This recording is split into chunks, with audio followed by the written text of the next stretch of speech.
Welcome, folks, to this week's edition of Tech Sales Advice. I am, of course, your host, Chris White, and this is the LinkedIn Live program for pre-sales professionals and pre-sales leaders. And these are live conversations, folks. In fact, if any of you have followed this program, you probably are used to my background. It's my home office. I'm not in my home office. I'm coming to you live from Louisville, Kentucky. So if any of you are in Louisville, shoot me an IM. Maybe we can bump into each other. And as I like to say, these conversations are by design, unscripted, unrehearsed, and unpredictable. And I am particularly excited for today's conversation. My guest was a high school science teacher earlier in her career. And she's going to tell us a little bit about why she decided to change careers. But more importantly, she has successfully changed careers and become a sales engineer, a very well-recognized sales engineer, successful sales engineer with Seismic, a sales enablement company. And she's here to tell us some of her story, share some of the lessons that she's learned. Her name is Julie Hannan out of San Diego, California. Julie, thank you so much for being here. How are you doing? Thanks, Chris. I'm doing really well. I was lucky enough to take a walk on the beach this morning, so not to rub it into anyone on the East Coast in the cold, but yeah, great morning so far. I'm excited to chat with you. Well, that does sound like a nice way to start a morning.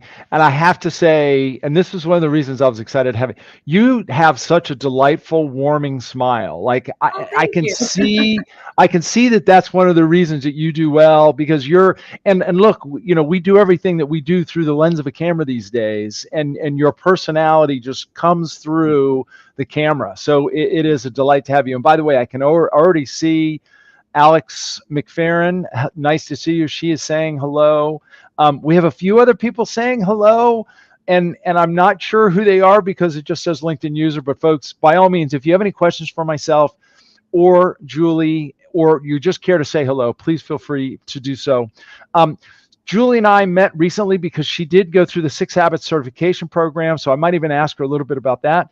But Julie, just take a moment and introduce yourself a little bit more broadly, if you don't mind. I would love for people to hear, how did you get started in teaching, and then what inspired you to look beyond teaching and get into the corporate world, and then how in the world did you find yourself as a sales engineer? So I know that was a a multi-part question there, but let's just begin to unpack this a little bit.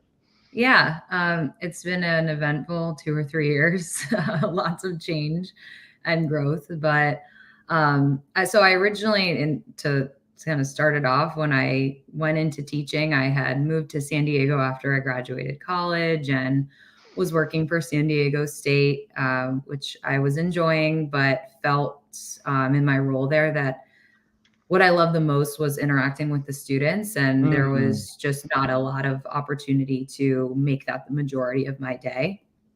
And so it just made sense for me. I love science. I still do.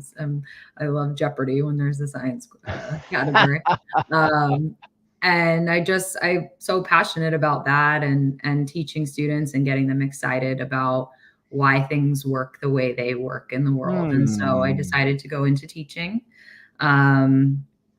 Really enjoyed that, but went into teaching at probably the toughest time in history to become a teacher for many different reasons. And so I taught for just under 6 years at various schools and districts in the San Diego area, some of that being through COVID. So when you say like, oh, my personality comes through the camera, I think I really got good at doing that during COVID. You had no choice, right? Exactly. Yeah. You got to stay engaging when there's, 15-year-olds doing God knows what on the other side of the screen. I don't even want to know. Yeah, you don't. Yeah. So I loved it. But through COVID, I think a lot of people changed priorities. They realized that their lifestyle could look different than maybe it had prior to that. And it just had me evaluating, what do I want long-term for my career? for my personal and financial life. And I'm extremely goal oriented, Okay. somewhat to a fault in certain aspects, but I do think that that has gotten me where I am today, because Mm, what I realized about teaching was I wasn't interested in becoming an admin, and mm, there's not tangible growth opportunities in that profession. And that mm, was really what was going to drive me in the long term. Obviously, I love students. I still love interacting with them. I coach youth girls soccer, which sort of fills that cup for me still. mm. Um, but I just decided that, I wanted something different, and I didn't know what that was. So, really started building my network, just learning about other professions, other Hmm. opportunities, other ways to transfer my skills Yeah. to things that I wasn't familiar with. Mm, But it was really, really hard to do so. It took me almost a full year to actually find something that seemed like the right choice. And even at that point, I didn't feel like it was, or I wasn't sure that it was. It just felt like, okay, I have this opportunity to become a contractor, recruiting coordinator. And that seemed like a good first step to open yeah. some doors. And it was, in hindsight, for sure. Yeah. Yeah. So, I'm inspired to just reflect on a few of the things that you mentioned. And by the way, what did you study? What did you study in undergraduate? Did you study teaching? no, I was a kinesiology major, so Okay. I had every intention of going into more of like a medical role when I was an Okay. undergrad, but later on realized like I didn't want to be in school for 10 years to Right. get a doctorate or anything. So yeah, I just had an undergrad, and then when I decided to pursue teaching, I got a master's in teaching. Gotcha. And that happened at San Diego State. I did that online Oh, okay. through Western Governors University, which I had never even heard of, but Yeah. that was actually did that before COVID. And, it's very normal to do that now, but at the time it was a little, I guess, unique. Yeah. But I did that specifically so that I could work full time, because my family doesn't live out here. I fully supported myself for, the decade that I have lived in San Diego. So Yeah. for anyone who knows the San Diego prices, it's not like you can just not work. Yeah. Yeah. No, well, somebody said San Diego is dream life. Yes, San Diego is dream life, and that dream life is not inexpensive Right. That for is for sure. sure.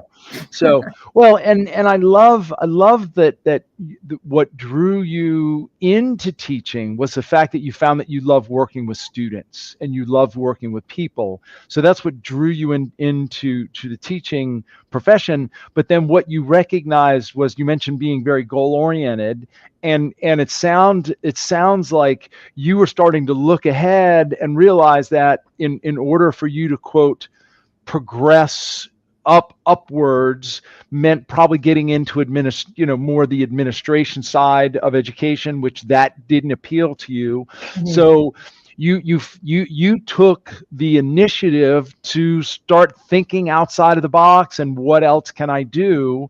And you mentioned that it took you a year, but that tells me that it was very intentional, and you didn't just jump at something, that you really thought it through. Mhm.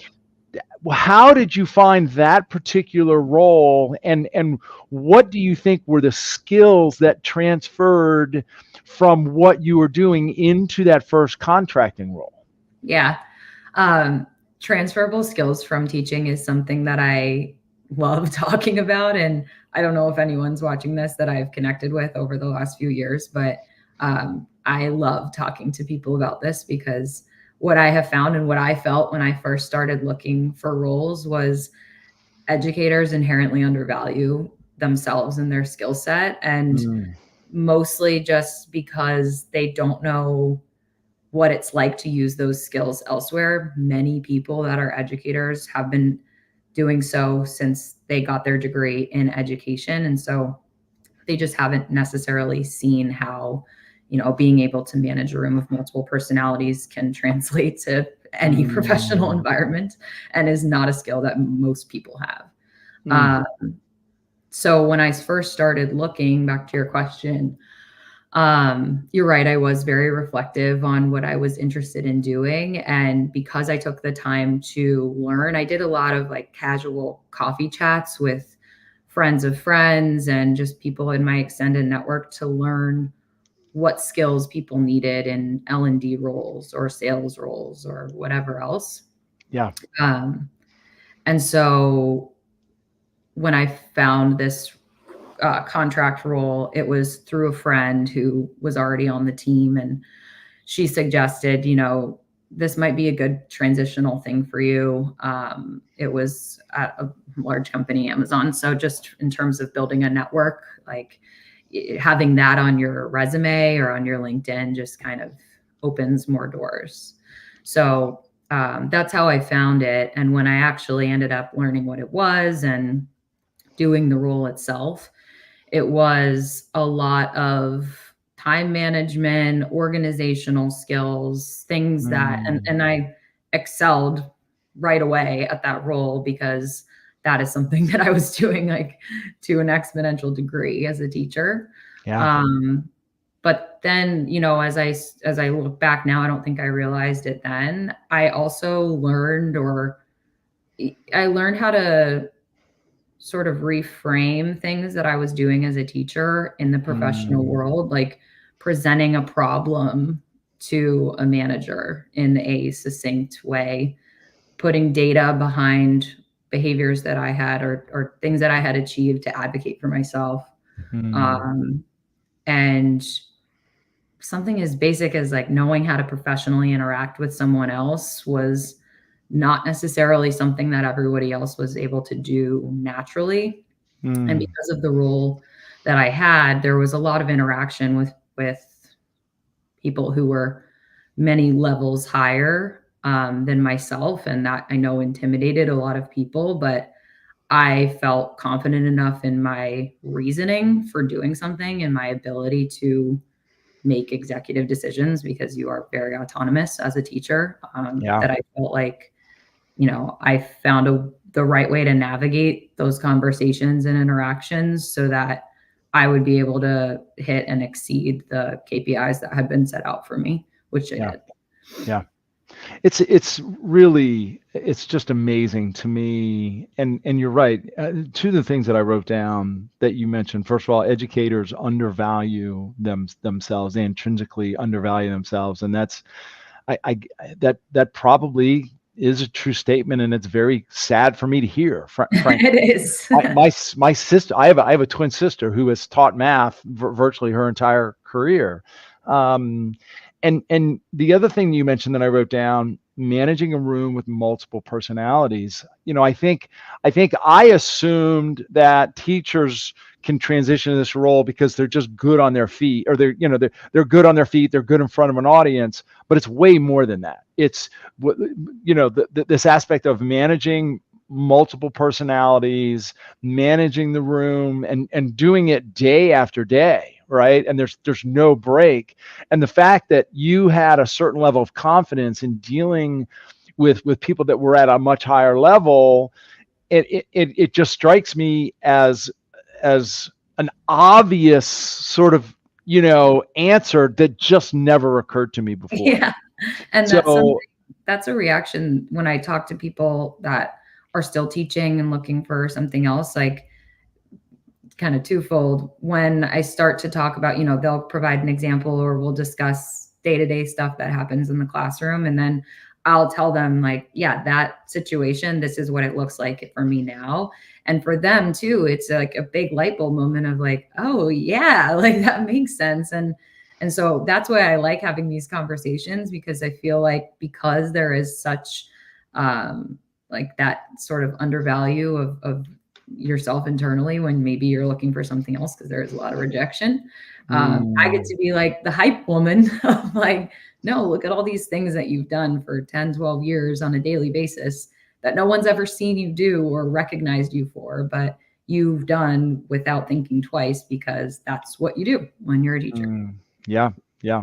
But by the way, Melanie Flores chimes in. She's a former teacher as well. Melanie, also a part of the Six Sabbaths certified community, and another LinkedIn user, a fellow transition teacher here. Thank you for sharing. Unfortunately, we didn't see her name. When you made the transition into, I think you joined Seismic as an associate sales engineer. How did that transition happen? You were working as a contractor doing what I think recruiting, coordination. The jump to being a sales engineer with a sales enablement company still isn't obvious to me. So how did that next step take place? Yeah. So, okay, no, we haven't gotten there. So now I'm working as a contractor, but like I said, I took that knowing that I was going to be going somewhere else. I just wasn't sure where. So right, and that was sort of the first step. That was sort of a first step, right? Exactly. Yeah. So I'm sure for anyone who has left teaching or is looking to, that's the hardest part, is like getting out and getting your feet wet somewhere else. And sometimes you land somewhere you're happy with, and sometimes it's that transition. So I never stopped my, coffee chats, my networking. I did a lot of networking within that organization because it's so fast and there's so many different people to talk to that do so many different things. So that was a great opportunity for me. But sort of like narrowed in the fact that it might be a good idea for me to go into a sales adjacent role or something like that, because, I talked to many people who had left teaching and gone into sales, and they had great success for all the aforementioned reasons and 1 million others. So I felt like, okay, I could have success there. I could make money there. And there seemed to be interest, or the greatest amount of interest, from other companies in me for things in that general, umbrella. Yeah. But I wasn't excited about becoming an AE. And so I wasn't really sure what that would look like. And so I was on one of my best friend's bachelorette parties, and, just telling everyone, hey, I'm looking for a job. Like, anybody, have any ideas? And a friend who was working at Seismic just said, like, yeah, I actually saw we have an open role you might be good for. I'll send it to you. So she sent me a few different openings actually at Seismic. And I set up a meeting with Ron Whitson, who you know well, to chat about it. And wasn't, it was one of those, it's not an official interview, but everything always is. And just kind of in talking to him, realized like, oh, I think I actually would like this and would be good at it. And so then that led to another conversation, and actually ended up having a few different options of where I wanted to go at that time. And I felt the most interested in pre-sales and being a sales engineer, which was solidified by the interview process at Seismic, because I actually had to do a full demo of the product as my final interview. Yeah. And, that's not easy to do when you've never worked in the industry and never used the product, but I really loved that activity. And so I was like, okay, well, this is basically the job. So if I like this enough to succeed at it, like, I'll probably like the job. And I did. Yeah. So that's sort of how I ended up at Seismic. That's amazing. Well, and I think there's a couple of really key points there. The first is after you got that first job, and that was your step out of teaching, which was the next step for you. You didn't stop looking, and you knew that there was a next step. Number one. Number two, you used your network, and you were very open with friends that, hey, I'm still out there. And I think that's something that people need. I think some people feel a little bit uncomfortable, A, being very open that they're looking, B, leveraging their friend circles. But to me, the opposite is true. I think the more out there, more you put it out into the universe, right, the more the universe returns. So, right, and that's what you did. Now, something you said really intrigues me. you said that it was in the first conversation that you had with Ron. And by the way, I love the way you said that. It wasn't it wasn't an interview, but it was an interview, Yeah. right? To a certain degree, right? In both directions, by the way. Yeah. But you said that it was in that conversation with Ron that you were starting to get an idea that that might really be something that you'd be interested in. Mhm. What do you remember that conversation? And do you remember what was there any one or two things or a couple things in particular where you were starting to think, okay, Yeah. maybe this is something that A, I would like, and B, would be effective and productive at? Yeah. The biggest thing that I remember from that conversation, and I still brings me confidence today as I'm still learning, of course, and I will be for a long time. Always, yes. Yeah, lifelong learner. Was that in talking to him, I mentioned a little bit already. There was a lot of rejection that I had felt over the year plus at that point of looking for something, and a lot of uncertainty from my perspective of, what am I actually good at? What am I going to enjoy enough to sink my teeth in and, commit to this new career? And Ron and I talked a lot about how a big part of this career and being an SE is very heavily weighted on the soft skills. And there were so many other opportunities that I felt that I like, and I'm sure so many other people have felt this way. I know they have because I've talked to them about it. Like, if I could just get to the interview, then they'll know that I can do this and I would be a great candidate, but my resume doesn't translate. So it's like just getting over that initial hump, because I was confident in my soft skills. It was just like all the technical stuff that I just, of course I can learn it. Any teacher can learn it. I learned AP chemistry. Like, I can figure it out. I just need the opportunity to do so. And so in talking to Ron, that was a big part of our conversation, and something that he really clearly put a lot of value in. And so because of his perspective being, a very seasoned pre-sales professional, I felt like, okay, well, I have no doubt in my mind that I can do all, like, present and ask questions and pivot and prepare, it's just, okay, how do I learn the basic functionality? And I can do that. So that was a big part of it for me. And like I said, ever since then, I feel like that's really instilled a lot of confidence in myself and has helped me get to this point now, being a field SE, because I know, whatever, give me the night and I'll figure out whatever we need to do tomorrow, because that's what I did for years as a teacher. So yeah.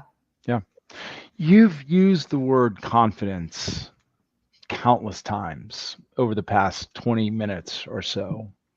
And I sense that about you. I've sensed that about you, I think, ever from the very first time that we met.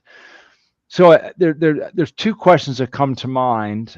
I'll ask them one at a time. The first one is, where do you think your confidence comes from? It sounds like you just have a certain confidence in yourself.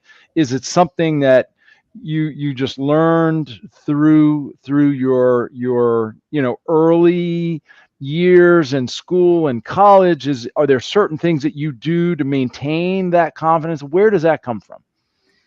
That's such a good question. As you're asking that, a few things come to mind. The first being, back to what I mentioned earlier, like, I'm so goal oriented. Like, I have a checklist of things that I need to do every single day, for my health, for my house, for my relationships. And so that's sort of why I wanted to leave teaching, or back to what I mentioned about that, is because that's so a part of the way my mind works. Is I'm like that because it gives me confidence. So that when I can check the box of, yeah, I had like 3 liters of water today and I got my 10,000 steps, then I'm like, okay, even if I had a bad day, I still did all these other things. And so that just, I think, over many years of being that way, has proven itself to translate to other aspects of my life, like my career, because in my mind, when I set a goal of I'm going to do this, or I'm going to make this amount of money by this date, or I'm going to have a new role by this date or something, then it's not an option for me. And that's something I guess that I've trained myself to behave that way over my lifetime. And the other thing that I was thinking of, I know we spoke about this earlier, is I've always been very athletic and focused on sports. I love sports. I grew up playing soccer my whole life. I'm truly obsessed with it. Like, I would make my parents change our family vacation plans so that I wouldn't have to miss a game. Like I said, I coach youth girls soccer now, and just having that experience throughout my life, and especially as a kid, I mean, that is the foundation of who I am today, without a doubt. I love that. The word that I just wrote down was determination. As I sense that you have a great deal of determination. You're very determined, and as a result, when you know yourself well enough to know that when you're determined and you're focused on something, that gives you the confidence to be able to do it. And Yeah. so what I love about this is, and I think this is a lesson for anybody listening to this, is that, because I think a lot of times it's easy to lack confidence. And so, and I think a lot of people, for those people who are confident, where does that confidence come from? And in your case, you're sort of like the self-charging battery, right? Like, your confidence is coming from your determination, because you're just so determined. You're just confident that you're going to figure out a way because you're determined, right? Yeah. And it's sort of like a self-fulfilling loop. So I absolutely love that. Now I'm gonna turn the tables just a little bit. A lot of people talk about imposter syndrome. So have you, and you, to me, your story is the typical place where imposter syndrome might surface. And to me, imposter syndrome is sort of like the enemy of confidence. So do you ever struggle with imposter syndrome? Have you ever struggled with that, particularly in the context of the past couple of years? And if so, how have you dealt with that? Absolutely. No doubt. I have been in so many in the last few years. Like I said at the start, like, it's been a whirlwind. There's been a lot of change. I've been in a lot of conversations over the last few years where I'm thinking to myself, I don't know what is going on. But I guess from my perspective, because I have these goals, and because I know I've known, or I set out sort of benchmarks that I'm trying to reach, in my mind, like, to be in a situation like that is an opportunity for me to build my confidence.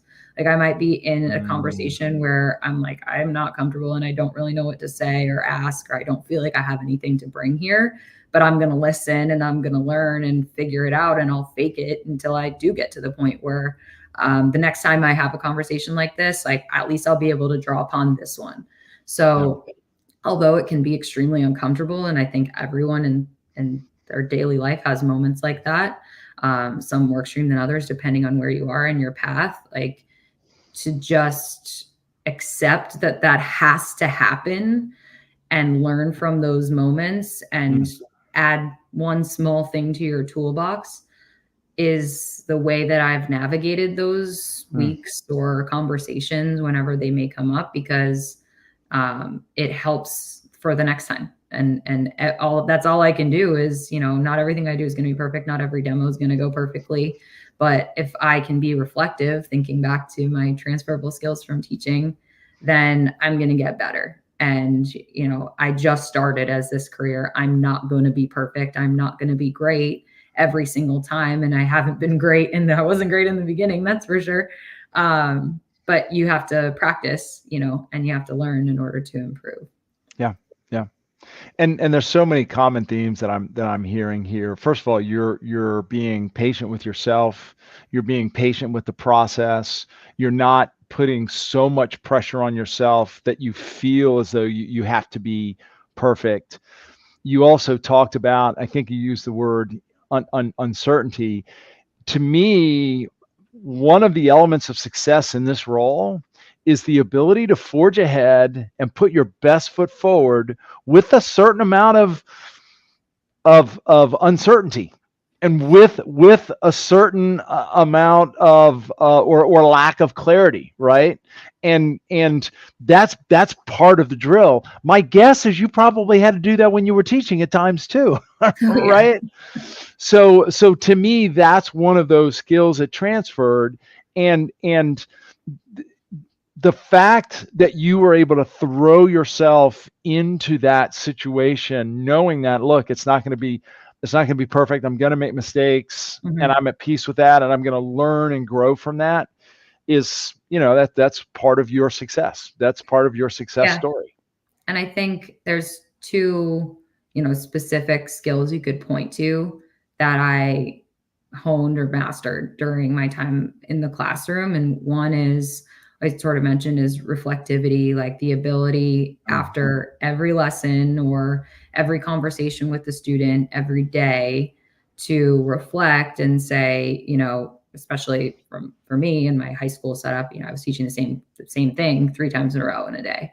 So the first time I realized, oh, that didn't work. We need to change the practice problem to this, or I need to present it in this other way. So that by the last time, I nailed it. And then I write that down. So the next time we do it next trimester, like we start with the better one and then iterate from there. So that's something that I always point out when I talk to teachers is you don't even realize that you're doing it, but it's just what you do as, second Yeah. nature of I've got to do better next time because that's what I'm Yeah. here to do. And Yeah. then the other piece of that is, what was I going to say? You mentioned something that really Struck a ignited. chord. Well, let me reflect on what the reflectivity Yeah. that you just, and maybe it'll come back to you. Oh, When I hear you talk okay. about, did it come back to you? Yeah, but go ahead. I knew it would. When you talk about reflectivity, you know what it reminds me of? Is habit number 6 in the 6 Yep. habits, and I know which is habit number 6 is to perfect, right? Mhm. And it's precisely what you just said. Certainly after every opportunity, but really after every meeting, after every demo, after every discovery conversation, right? It's Mhm. an opportunity for us to reflect, to evaluate. Are there things that I could have done better, differently, right, in one way or another? And we learn from every opportunity. So I love Yeah. that. All right, what was the other thing that came to mind for you? The other thing I was going to say is what you were describing about like not being afraid to make a mistake. Right. Just when you said that, I'm like, well, I hate making mistakes. So in my mind, I'm thinking actually like that's something that I really value about my time as a teacher. And this is probably the most important thing that people who are teaching don't recognize about themselves. That is a huge differentiator between people who have taught and people who haven't. When you are a teacher, no matter what happens that day, you have to come back tomorrow. And because for a lot of different reasons, mostly because you don't really have time off. So if you have a bad day, it's hard to take one off. It's more work because you have to prep for a sub. But you have to, Ted Lasso, become a goldfish in certain ways because you don't have a choice, no matter how difficult the day was, you've got to keep going tomorrow and you've got the same group of students who's going to be there. So if there was an issue with one, you have to figure out how to work through it. It's not like, maybe now where you have a meeting with a prospect and then you never talk to them again. Like that ability to push through hard moments and forget things that didn't go perfectly or not so much forget, but move on from them is something that is extremely valuable to me in my career now. That is such a powerful mental image that you've given me, and hopefully our listeners, this idea that no matter what happens today, you got to show up tomorrow and Right. you got to be there. The school is counting on you. The kids are counting on you. The parents are counting on you, right? And look, I know from time to time teachers will have to take a day here and there, Of but course. look, the school year is what? Let's just call it nine months, Mhm. right?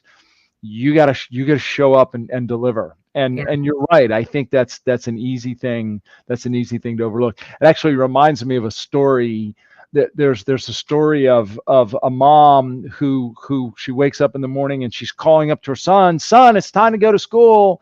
And 10 minutes she's not hearing anybody moving. She calls, son, it's time to get up and go to school. And he says, mom, I don't want to go to that school. There's nobody down there that likes me. And she's like, I don't. He says the teachers don't like me, the kids don't, like, none of the kids like me, I can't. And she said, she caught up and she said, son, you're the principal of that school and you got to be there. Now get up and go to school. That's good. Julie, let's press pause just for a moment, folks. I am speaking to Julie Hannan. She is a former high school science teacher turned recruiting coordinator turned sales engineer. She started with Seismic a few years ago as an associate sales engineer. She is now a, quote, full-fledged field sales engineer. She recently earned her 6 Habits certification. So she is a 6 Habits certified sales engineer. And I've heard from a number of her colleagues how much they value the work that she does. And we're talking about how she made this transition from being a teacher to being a not just a sales engineer, but a successful and a happy sales engineer. And we've had a number of people chime in that they have followed a similar path. And by all means, folks, we don't see you out there. If you care to ask Julie or myself a question, or if you care to say hello, please feel free to do so. Julie, is there anything about, or what are some of the things that now that you've become a field sales engineer, your confidence continues to grow? Are there still things that surprise you about this profession that you really didn't expect or didn't anticipate, sort of in the early part of the career, this part of your career? Yeah. I guess this doesn't surprise me as much as it just has shown itself to be the most important thing that you don't have full control over is the relationship that you have with the AE that you're working with. It's everything. If it's not strong, then it's not going to go well. Yeah.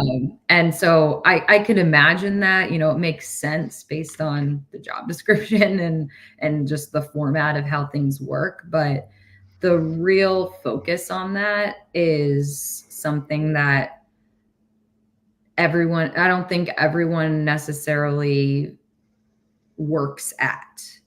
And so the need to not just, and that's a habit that's hard to build, is like, and I know it's part of the 6 habits too, is not just make your plan and go and execute it, but build a relationship, work together, reflect together, perfect together, like learn their strengths, weaknesses, and have them learn yours. And just the depth of which that can be powerful and effective is something, I guess, that does surprise me, of like when it does work and it does click and you do have it working together, like it translates really well.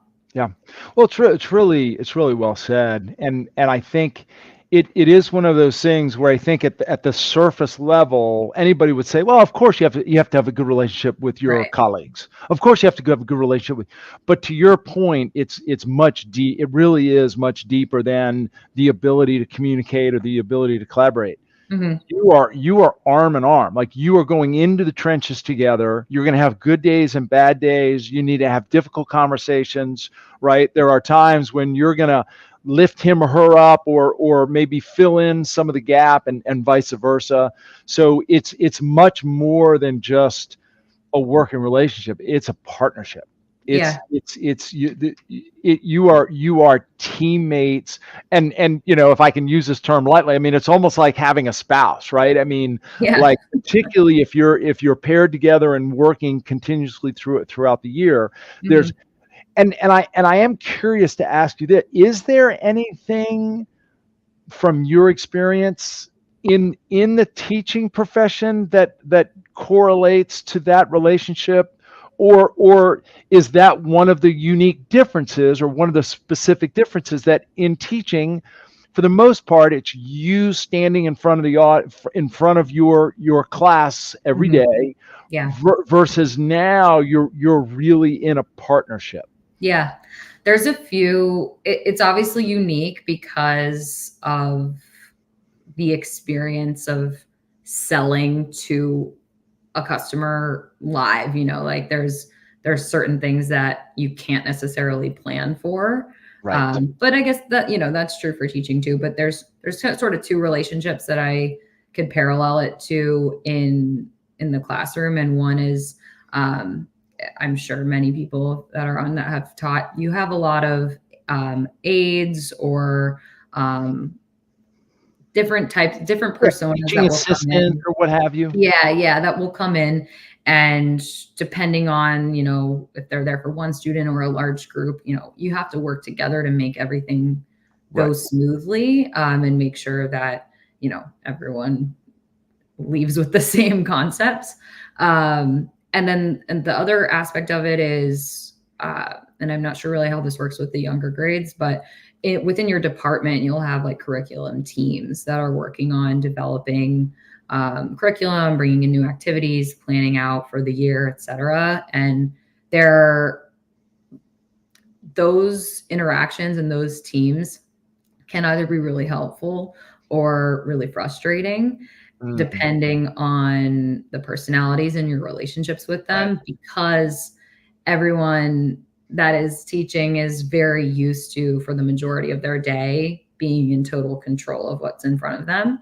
And Yes. then when you have to, compromise or work together, it's like you're using a totally different part of your brain, Totally. um, and your ability to interact with adults instead of Yeah. students. Yeah. So yeah, those types of interactions and issues and successes that come from them is similar to Yeah. that of being an SE and an AE, but also the difference, which I actually really like about pre-sales, is that there's clearly defined roles when you're on the conversations, in pre-sales, because you're not all trying to do the exact same thing. Like there's clear Right. things that I'm doing and clear things that the AE is trying to accomplish. And so Right.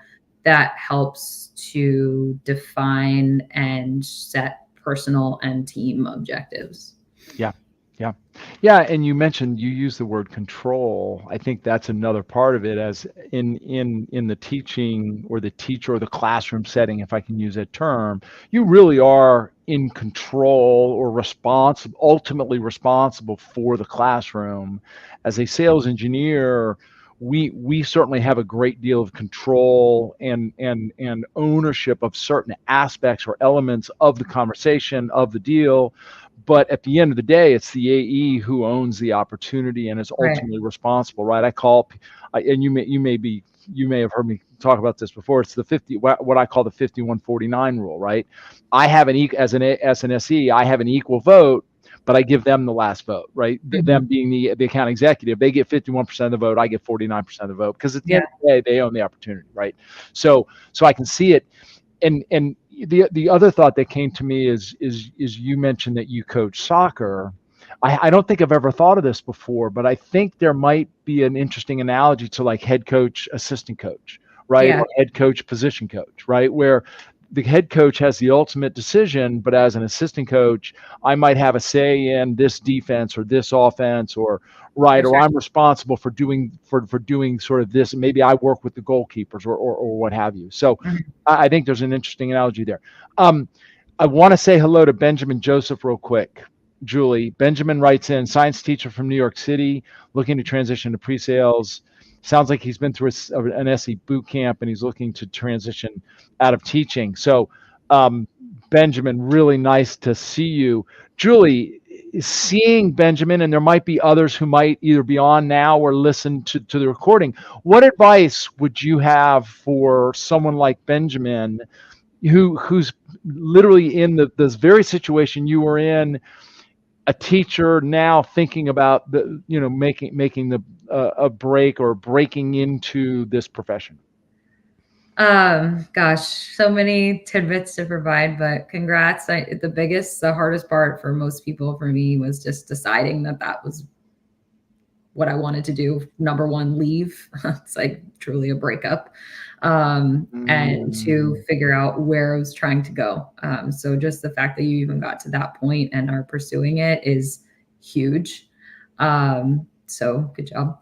Thank you for saying that. Thank you for saying that, because that's probably Yeah. not something that would have been obvious for me. Yeah. But there's probably a certain amount. Is there a certain amount of guilt associated Oh with? God, yeah. Yeah, Yeah, yeah, I deep can see guilt. that. Yeah, Yeah. yeah.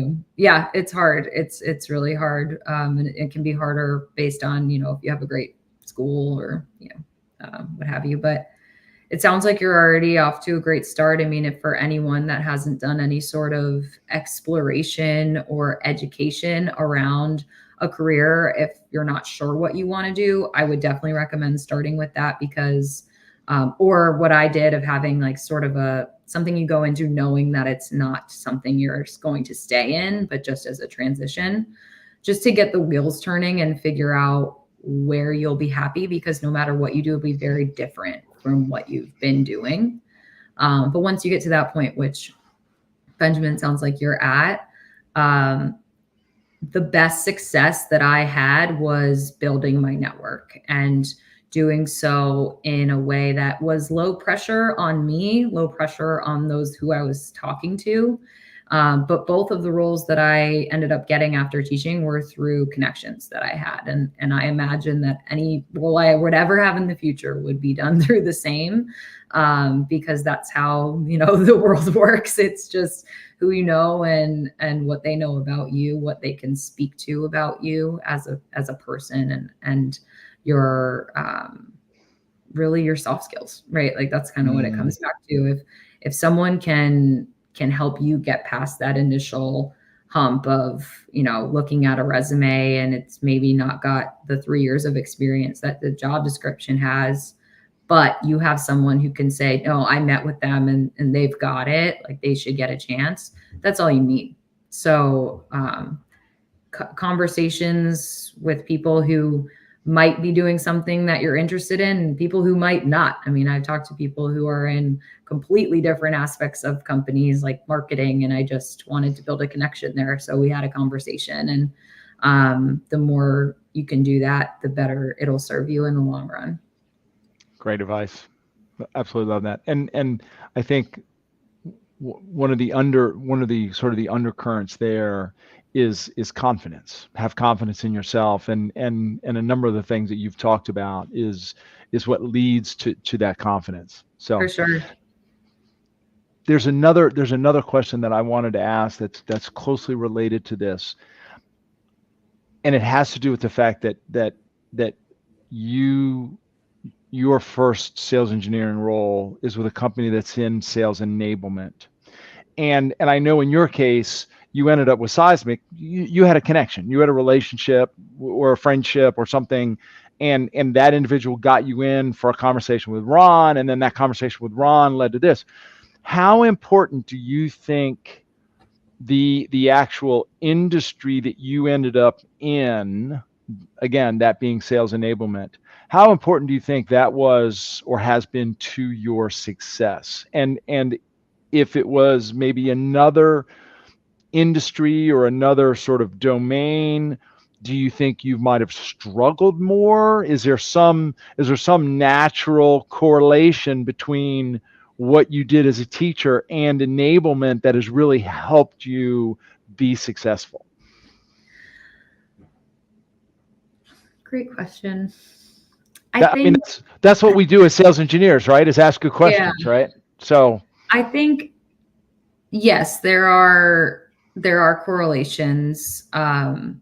What I find sometimes, and I've talked to a few other people about this at Seismic, is sometimes when you're leaving education, it's hard to sort of switch gears into this is now a professional environment that I am teaching to if you're going into like learning and development, for example. And adults are very different learners than, children. And so that transition can be hard. So sometimes there is some fuzzy area of, I'm talking enablement and education of customers to their workforce, but that line can be blurred. But there are a lot of similarities, of course, like making something engaging and Right. measuring the outcome. Something like that is just there's clear direct connection there. The other thing that you're asking about, like if I had gone into a different industry, I think other industries require more technical background. And that is something that you can build and learn, no doubt, but isn't necessarily something that I had right out of the gate. So I would have struggled if I had gone into, like a cloud software company or something. I probably wouldn't have been able to progress so quickly because there's just more to learn from the technical side. But I also think there's other industries that probably would have been easier, like ed tech. I fully understand that, and I understand the customer. So, I think it is what you make it. It's whatever you feel like you want to spend time learning, whether it's the technical piece because that's the road you want to go down, or the industry aspect because it interests you and you feel like it's something that, the type of industry you want to pursue. You can figure it out. It's just a matter of how much upfront work it'll be. Yeah. No, that resonates with me a great deal. That it rings true. I think considering the industry that the organization that you're interviewing with is in, and how technical the expectations are, right, for anyone in that role is an important consideration. So, and I think just having gotten to know you a little bit over the past couple of months, I think you would have been successful in any number of industries. But to your point, if it was a high-tech cloud company or a high cloud tech, right, that might have been a bigger leap. Right. That might have been a heavier lift, as I like to say. So, somebody else has chimed in, a former teacher who went into sales enablement. I do think that sales enablement, there's certainly a correlation, a similarity between sales enablement and teaching, because part of what we're doing is, part of what you're doing as a teacher is you're enabling your students, right? And part of what we do, obviously, in sales enablement is enable people to succeed in sales. So, Chris, I'm curious, just a question on that for you. Is that, what sort of trend do you see? Because I feel like I just, you attract your similar types of network. I know a lot of teachers who work in sales enablement now, but is that a trend that you see, or are there other industries where you see it more or similar? You mean in terms of drawing teachers into the Great question. So now are you turning the tables and you're going to interview me now? Is that what's happening here? I have a lot of questions for you. I love what you just did there, Julie. I see what you just did there. That was well played. I think any company, and you one of the first things you said was soft skills. I think any company that recognizes that soft skills are more important than technical skills, and they don't necessarily need the high tech skills, or if the tech skills are mostly learning a particular product, right, but not necessarily Python and scripting and Java and architecture and all that. I think those are the types of industries and or organizations that teachers gravitate to. You mentioned ed tech. To me, ed tech is an obvious one, but another one that comes to mind for me is like event software, right? Because teachers hold events every day. It's called class, right? And dealing with multiple people. Anything that involves any sort of curriculum or managing information in content management, anything around that to me. Yeah. And anywhere where if the people you are selling to are not high tech, to me, that is where educators can go. Yeah. If you are selling to the high tech professional, they are tough to sell to if you don't have credibility. Yeah. And they typically extend credibility to people who've like them have put in sort of the sweat and tears and effort, right, to get all the stripes on their shoulder of this IT and that IT badge and et cetera. So hopefully that answers your question a little bit. Yeah, it Yeah. does. But I do like the fact that you turned the table on me. Julie, believe it or not, we have been at this almost 55 minutes. And so I want to be respectful of your time. We're going to wrap this up pretty quickly. So folks, if you're still out there with us, we will be ending here. As I like to say, the landing gear is out and the runway is in sight. We'll be landing this plane shortly. Before we get there was one more question that I was going to ask. I've heard people refer to what we do as sales engineers when we're presenting to audiences, when we're presenting to prospects, to customers, as edutainment. We're edutainers. So we're educating, but we're also entertaining, and of course we're selling. Do you agree with that term? Do you like that term? And if you do, why? And if you do not, why not? I like it. I never heard it before, but I do like it. I feel like that's really the two important things. You got to make sure that they're understanding the concepts that you're putting out there in the context of their life, and do it in a way that keeps them engaged and off responding to one-off Slacks and emails so that they can understand the concepts, and even beyond that, so that they enjoy talking to you and they don't dread the next time that you have a call with them on your calendar. We all have things like that. So yeah, I love that. Edutainment. Excellent. Awesome. Well, Julie, it's really been a delight to speak with you. Any final thoughts from you as we wrap things up and bring things to the close? Yeah, this has been fun. I love talking about this. I'm really proud of myself and where I've gotten to, and I am so excited for anybody that has also done it or is in the process of finding a new, fork in their road. So if anyone wants to talk about this further, I can seriously talk about this all day. Happy to chat if you want to reach out to me on a one-off basis. So thanks, Chris. Wow.